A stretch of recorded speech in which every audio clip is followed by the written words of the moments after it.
Good day! Today, nag-collect po tayo ng mga gagamitin natin para sa ating JDAM liquid fertilizer para sa ating garden. Ang sobrang dali lamang po ng mga steps para makagawa nito. Meron po tayong cassava leaves na ating gagamitin para sa ating liquid fertilizer. And I think na-mention ko before na yung bamboo leaves ay meron siyang 12.84% na protein, 'di ba? Pero itong cassava po ay mas mataas, which is 38.1% yung protein content na. So maganda po itong gamitin para sa ating organic fertilizer. So, hindi lamang protein ang mataas dito, meron din po siyang mga amino acids, tapos mataas din po yung kanyang calcium, magnesium, iron, zinc, at saka yung mga vitamins C and A. Tapos nakakapag-increase din po ito ng nutritional yield and soil quality.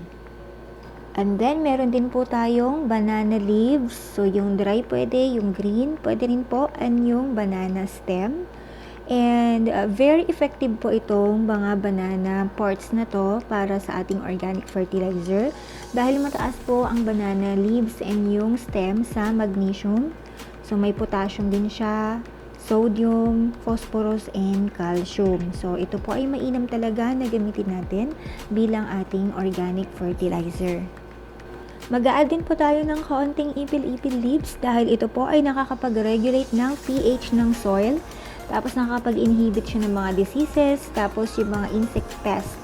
Tapos yung soil quality natin ay nai-improve din kapag naglagay tayo ng ipil-ipil doon sa ating gagawing fertilizer.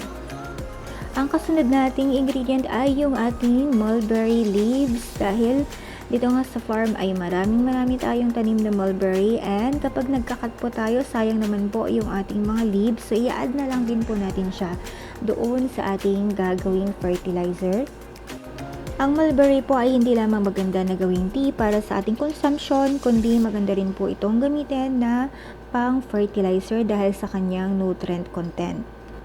Magdagdag din po tayo ng ating mga fruits na matatagpuan sa ating lugar. Kung kunwari ito pong mga mangga na nalalaglag lang doon sa puno, so pwede natin siyang i-add dahil po nakakatulong ito dahil sa sugar content niya na pagkain din ng ating mga microorganisms. Simple lang po yung steps. So, kailangan lang po nating i-chop yung mga malalaking part tulad ng katawan ng saging para magkasya po siya dito sa ating drum. Malaking drum po pala yung gamit natin kasi marami po yung nakuha nating ingredients. Ayan, so yung mga matitigas na, let's say yung dry na saging, yung leaves niya, mahirap i-chop. So, inilagay ko na lang siya sa bottom and then siniksik ko na lang siya. And then, ayan, i-combine lang po natin lahat ng ating mga ingredients hanggang maging kalahati ng ating container. Para po dun sa mga green na leaves, mas maigi po akong nakachop sila para mas bilis pong lumabas yung mga katas nila at ma-transfer doon sa ating tubig.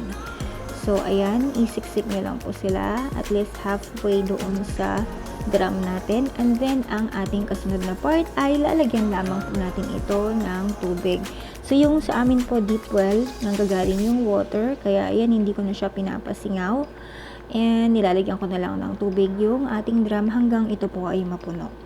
And dahil JDAM inspired po yung ating ginagawang liquid fertilizer ay nag-add pa tayo ng rock salt or yung sea salt.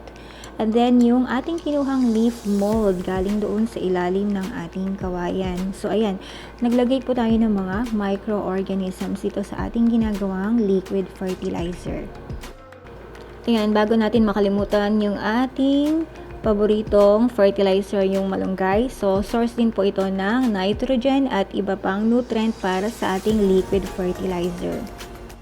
At ito na nga yung ating sikreto para hindi bumaho yung ating ginagawang liquid fertilizer. So, naglalagay po ako ng molasses.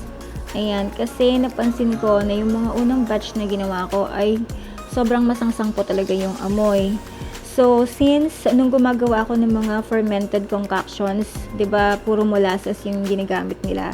So, nung pag ginagamit po kasi natin to, amoy po siyang parang wine. So, ayun, since ayoko po ng masangsang na amoy sa garden, nilalagyan ko po siya nitong ating molasses. And yung molasses pong ito ay galing lang din sa Department of Agriculture. So, hindi ko po siya binili. Libre lang din po siya. Kung makakahingi po kayo, maigi. Kung kaya naman po ng budget, mas maigi rin po para kung ayaw nyo po ng masangsang na amoy, ito po yung ginagawa ko para ma-prevent or para hindi po maging mabaho yung ating pandilig or yung pang foliar natin sa ating garden. Ayun, at saka yung molasses din po pala ay kumbaga ano siya, source siya ng sugar na pagkain din ng mga microorganisms na nilagay natin dito sa ating ginagawang fertilizer. And yung molasses din ay mayroon din po siyang mga minerals and vitamins. So may calcium din siya, may magnesium, potassium, and iron.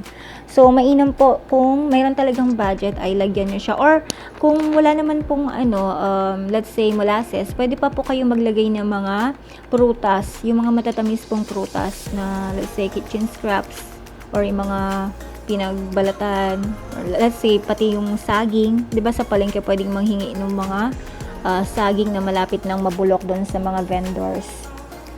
Ayan, pagkatapos po nating haluin ay takpan lamang po natin siya. Ayan, so after po ng isang araw ay hahaluin natin siya. And talagang maaamoy nyo po talaga na amoy wine siya. So, hindi po masangsang yung amoy.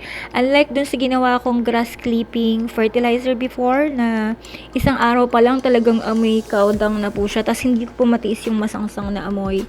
And ito po, pwede nyo po siyang gamitin. So, i-dilute nyo siya sa 10 parts ng tubig. So, kung 1 part po nito, nung ating ginawang fertilizer, so 10 parts po ng tubig. Ayan, pwede nyo po siyang pang foliar. So, spray nyo siya doon sa mga dahon. Or pwede nyo naman po siyang ipang-dilig doon sa lupa. So, ayan, pag let's say nakuhanan nyo na siya ng water or nitong pwede po kayong mag-add ulit ng tubig. And since marami naman po tayong kitchen scraps everyday or yung mga ating mga grass clippings, pwede rin po kayong mag-add pa nung ating mga kitchen waste or yung ating mga biodegradable na mga organic matter. So, ayan, maraming salamat po sa inyong panunood. Sana po may natutunan kayo sa video na to. And sana nga po sa kakaulit-ulit ko na sana i-advocate po natin yung organic gardening or yung natural gardening para po hindi lamang tayo nakakatulong sa ating kalikasan, kundi nakakasigurado pa po tayo na healthy po yung mga kinukonsume nating mga prutas at gulay. So, maraming salamat. Thank you for watching.